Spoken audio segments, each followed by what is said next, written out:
So in this video, I wanted to quickly talk about career progression for a remote sales rep.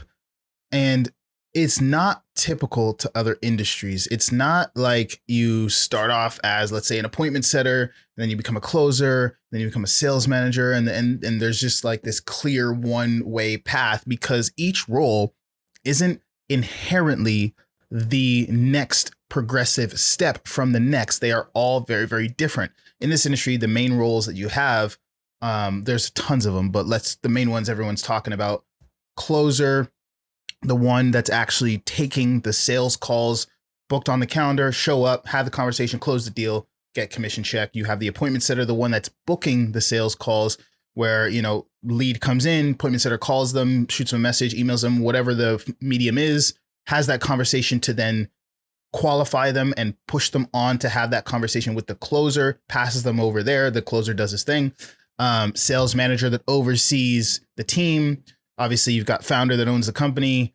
That's like the typical setup. You've got a lot of other roles like, sales operators and, organizers and different qualifiers and a bunch of other little roles like that. You've even seen ones that are, what do you call them? Finishers, that kind of step in, and people have already been closed, but they got closed on some kind of payment plan or financing deal. And a finisher would step in and have a conversation to figure out what the payment plan or financial deal would be, and figure out like the process with it's usually when they do like the whole loan thing.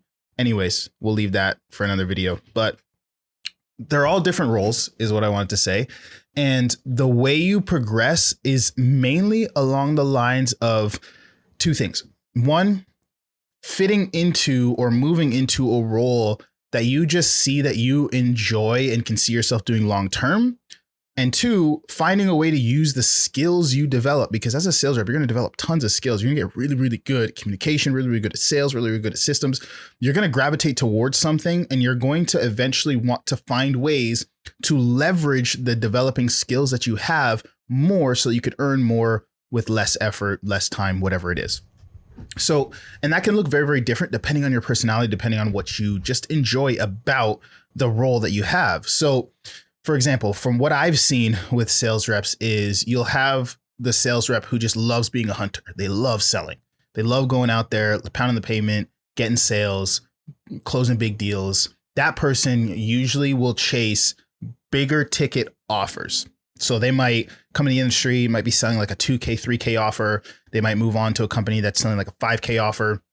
Maybe they start selling a 10K offer. Maybe they start selling back end deals for that same company. Maybe they got like a 10K front end offer, and then like a 30, 40, 50, 60K back end offer. And they become like the specialist of the team that sells the back end and the front end. Or they go and they find, again, bigger ticket offers that are 100K or more. And that's kind of their career where they continuously progress. And as you get bigger and bigger ticket, your job becomes more relationship based, more referral based. They're still dealing with leads, but it becomes like leads plus relationship and referrals and network. And that's kind of like a really good career progression for someone who just loves closing deals. They don't want to worry about anything else but hunting and closing deals and building relationships with people and connecting with people. And I guess that would be like where that closer would go, right? Then there's people that they like closing deals, or they start off closing deals. They start off as a closer, appointment setter, whatever. Then they realize they really enjoy the transformational piece. They really like seeing people get results. They love to see the case studies, testimonials. They're going back to their prior clients and they're seeing the wins, and they just love it. And they really like that customer journey. And then they move into a CSM role, which stands for customer success manager or client success manager. And what they end up doing is they end up, instead of being on the sales side, they end up moving into the coaching side. So the CSM, what they usually do is after the closer makes the sale, they get passed on, depending on the type of company, obviously, but they get passed on to the delivery team who's actually going to deliver the service, whether it's coaching, whether it's advertising. When it's like advertising, a CSM is more so just like a client manager, account manager. When it's a coaching offer, then you're getting real intimate and you're actually coaching the person through the problem that they're having, whether it's weight loss, financial stuff, real estate, whatever the offer that's being coached, you are the coach, because the company's so big that the founder isn't necessarily coaching every single person individually. They got to hire CSMs. They got to hire professional coaches to come in and actually coach the thing. That's usually when you fall in love with the niche that you're selling in, and you start to learn it and you really understand it. Again, let's say you really like real estate, you really like seeing the transformations, you like hearing about people buying houses and, getting cash flow and all those things. Now you become a coach. Instead of doing just the front end sales, you are onboarding clients. You're doing those onboarding calls. You're coaching them up to get results. And then in a lot of those offers, there's usually a back end that you can also sell as a CSM. So you're kind of like a coach / salesperson hybrid.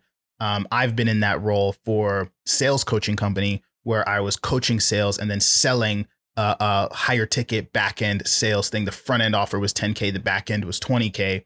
And as the closers would close on the front end, they would pass them off to me. I would coach them, do the onboarding call, coach them. And then the people that it made sense for, we would then onboard them into a back end sale, which was about 20K for better coaching, more one-on-one time, all that stuff, extended coaching, higher level coaching. Instead of just sales coaching, it was sales management and team training, that kind of stuff.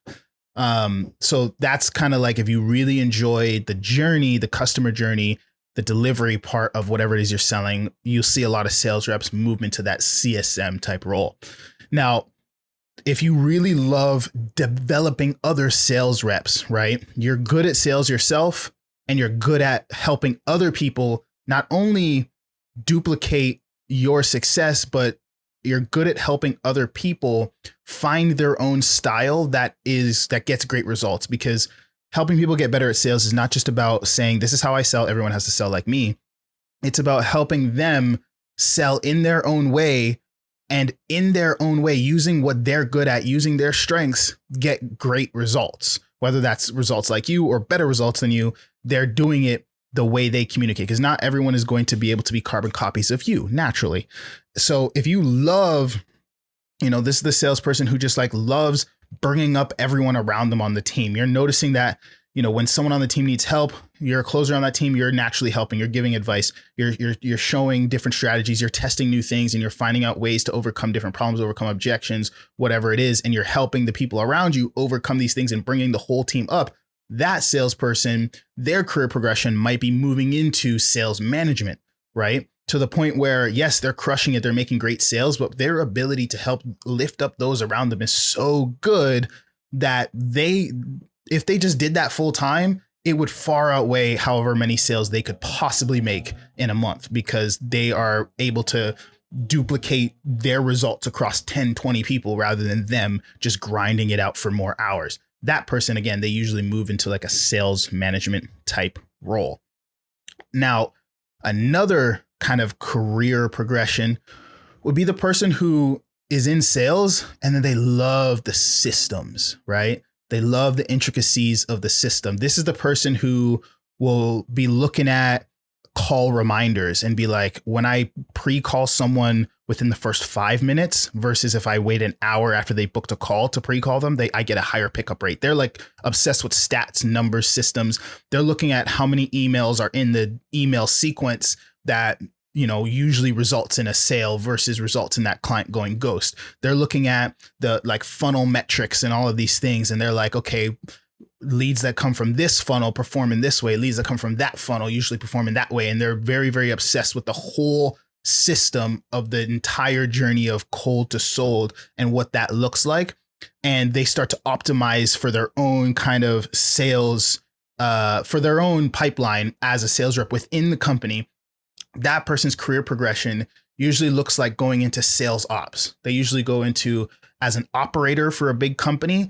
And they're just like the architect behind everything. They're determining like the steps in the funnel, or they become a consultant and they go into companies, consult, help them fix their architecture, and then they move on, right? It's kind of like an entrepreneurial thing, or they go and get a job at a company as an operator. That's kind of like a career progression for that salesperson. I've even seen one guy I did an interview with on this channel, actually, founder of Rep Vision. That's kind of was his thing. He was very obsessed. He was a sales professional, very obsessed with sales operations.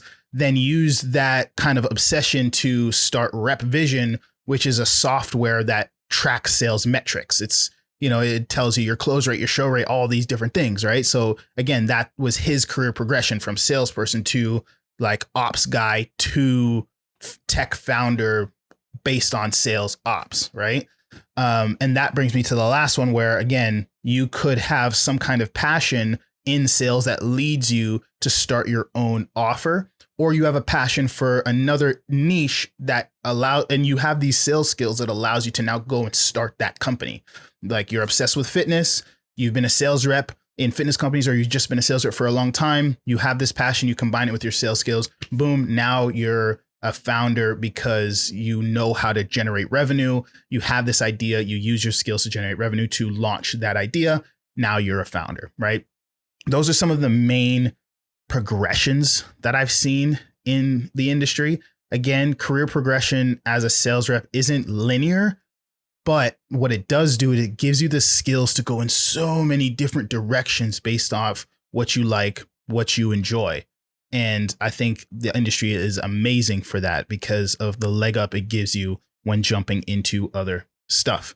Hopefully that clears it up, because I know a lot of people are asking, like, what's the longevity? What's the long play? What's after this? You can get really, really creative with this, right? Those are some of the main things I've seen. And yeah, we'll leave it there. Hopefully that helps. I'll see you guys in the next video.